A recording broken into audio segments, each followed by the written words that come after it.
Hi friends! I hadn't gotten a video out in a week or so. Been pretty busy around here on the homestead.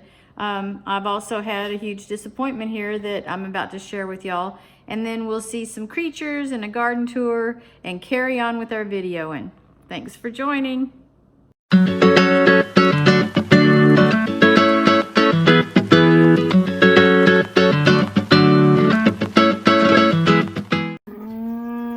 Hi friends. I have to share a huge disappointment with you. I'm pretty upset about it actually, but my sweet mama hen with her surprise baby chicks from yesterday, none of the chicks made it.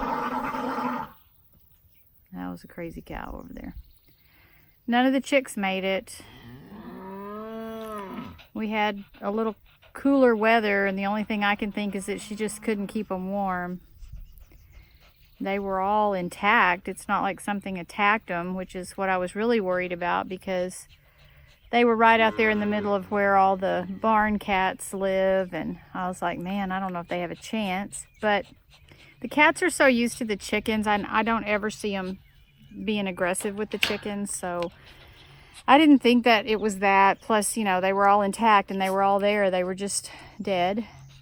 And it was such a sad sight because the mom was right there with them. And the right decision would have been to pick them all up and put them in a barn and put a light on them and make sure they had their food and their water. And I didn't do that. I was going to let that little mama just take care of those chickens, and she couldn't do it out here in the wild like that. So I learned a big lesson.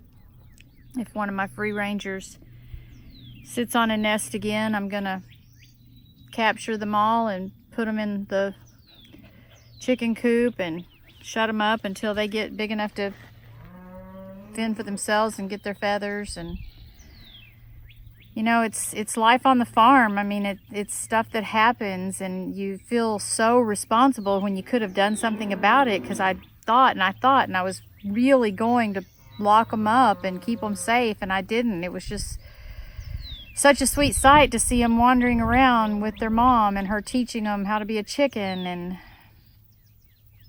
it wasn't the right thing to do. So you just learn from your mistakes and move on and get over it, but I'm really sad about it. Look how lush and full the garden is looking. It's the middle of June right now, and everything is just thriving and growing. Now keep in mind as I show you this that I was at least 1 month behind for my Zone 8B. All of these really should be producing more by now, but I was running pretty behind this year, just getting the beds in place and all. But wow, the difference 1 or 2 weeks makes. The Kajari melons are going way up their trellis now. And let me show you a baby Kajari melon. Hi, little baby. Oh my God, so cute. Thank you, Joseph Simcox, for traveling to New Delhi and finding some seeds and bringing them to America for us to enjoy. I can't wait to tell you guys what they taste like. I don't know, I've never had one.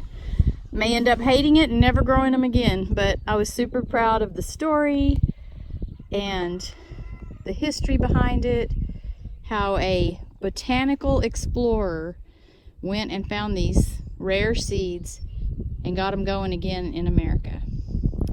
And something else that's just an absolute delight right now is how advanced the noodle beans are.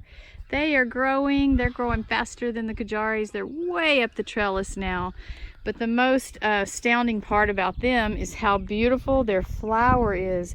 It hasn't even opened up yet, but just look at that. Oh my gosh. It's orchid-like. Look at that one. Got a little purple hue to it. Gorgeous. Making beans, Chinese noodle beans. My tomatoes, those are the purple Russians that we dressed in the last video and trimmed. They're along that back trellis and doing quite well. And the sunflowers, holy cow, they are just really growing. I don't want to throw you guys into the sun. It's coming up from that way right now. My peppers are thriving so well. The jalapenos on that side. And finally, a little progress in growth from the beets. This is the beet bed. Half of them are white beets. As you remember, I love growing things that you can't just go find in the grocery store. And the other half are the Chigogia beets that have the concentric stripes in the middle of them, or rings in the middle of them. And I planted 9 okra seeds. This is the red okra. I believe it's Hill Country Red from Baker Creek Seeds.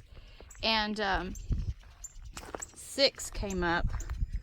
I could throw a couple more seeds in there again, but here's my itty bitty baby okra plants. There's one really close up on this side of the Kajari melons. There's one there.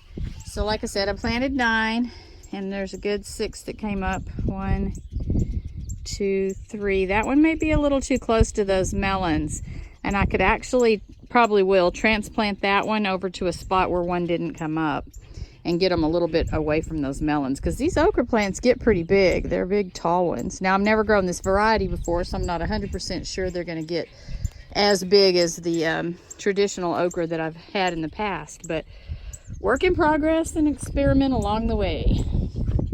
Yeah, things are really coming along well. Just wanted to do that quick little garden tour and mostly show you a baby Kajari melon. There's another one right there. Hi, little one. Oh my gosh, they're supposed to be like so pretty with orange stripes and green, and I can't wait. I get so excited about this stuff.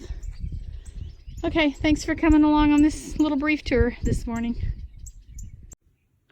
The noodle bean flower opened up even more the next day, so I just wanted to real quick show you how beautiful and orchid-like that beautiful flower is, and such a pale lavender. It's gorgeous. It's also time to get the neem oil out. You see the ant and something eating on it.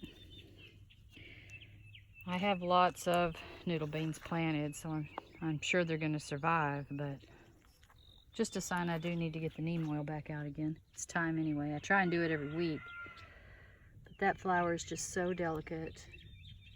So beautiful. Had to share it. So another thing we encounter from time to time are nice large spiders. Beautiful tarantulas that Ray doesn't ever mind just trying to pick up. Not me. I don't have a spider phobia, but I really don't want to hold something close. They're actually very beautiful. Pretty good.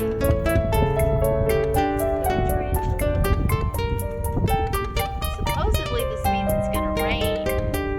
We sure could use some rain, so that'd be okay with me. Bye, guys. Happy to see ya. I just keep finding creatures. I was digging to get some dirt for my new triangle flower bed, and oh, look at that thing. I can't wait to see what he becomes. Some of you may already know what he is, but he wiggles too much. Oh my God. And that thing on his